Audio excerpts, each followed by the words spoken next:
Here we are, folks. Don't be fooled. We are in the bush, but I've just done 80 kilometres urban and I'm just using a shortcut to get home. Reason for this video, I just completed 2,500 kilometres and I thought I might have a mention of a few things about the bike. One, absolutely love it. Two, I'm focusing in now. These switches are for your power levels. They're worth the price of admission on this bike, absolutely.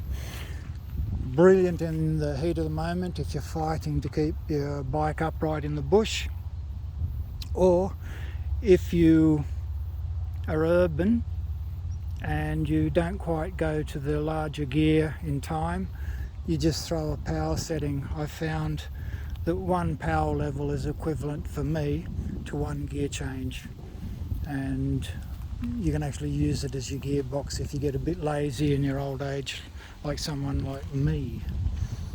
Seeing I've got 2,500 kilometres on this, let's see if we can get a clear shot. I don't think we're in focus. Well, I may have to tell you about it, you may not actually see it. So, clearly I'm in Australia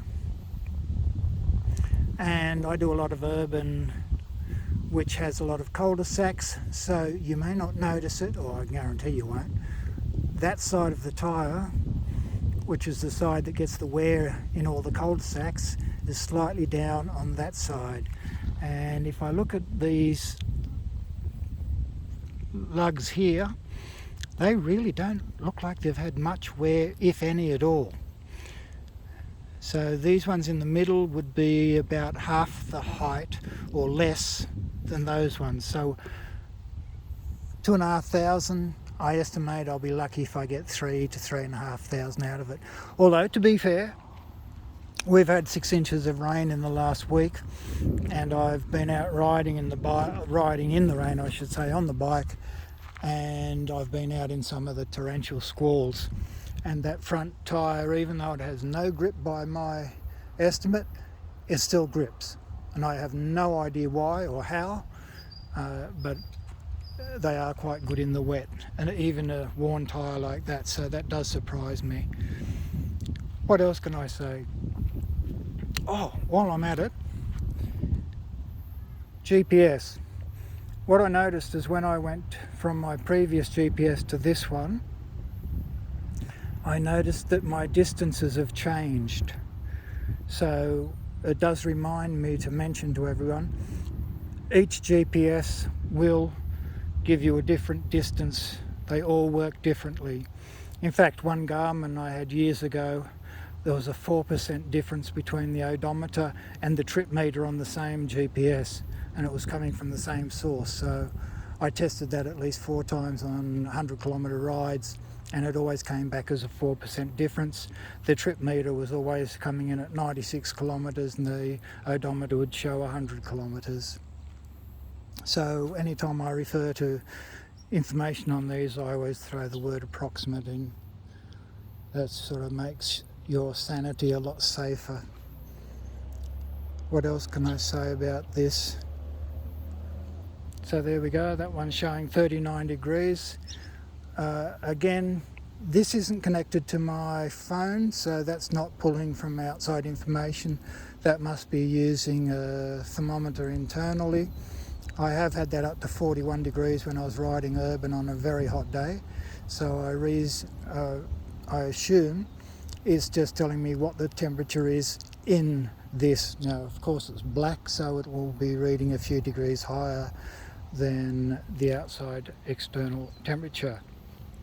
Another thing about this bike was part of my 2,500 kilometre review. For some reason, I keep hitting the pedals on the ground. Now, the previous bike, I had 700 by 50 tyres, so obviously I would have had a bit of extra height. I had Shimano pedals with aggressive pins on them, which were smaller pins than this. I've now got giant mountain bike pedals on, and they are quite massive pins, and every so often I will be slamming the pedal into the bitumen, or I've even hit the dirt out in the bush too, which is a bit of a worry. But yeah, sometimes if you're riding in urban, it can be a bit of a worry when you're slamming your pedal into the ground. It's bad enough when you're there on your own, but when there are cars around, we all know that not all drivers are smart enough to not run over you. What I will be doing when I get home, I'm going to remove some of the pins. I do ride in thongs, and I don't know if you can see it, but they've chewed it out so I know which pins to pull out so they're not as aggressive, and I know the rest of the pins are showing in the bottom of the thong, so I know that I still will get good grip out in the bush. I don't think there's anything I need to say apart from the fact it's a fantastic bike. Few things I'd like to clear up with head office in Australia, but if we ever get those sorted out, I will let you know. But yeah, highly recommend the bike. Love it.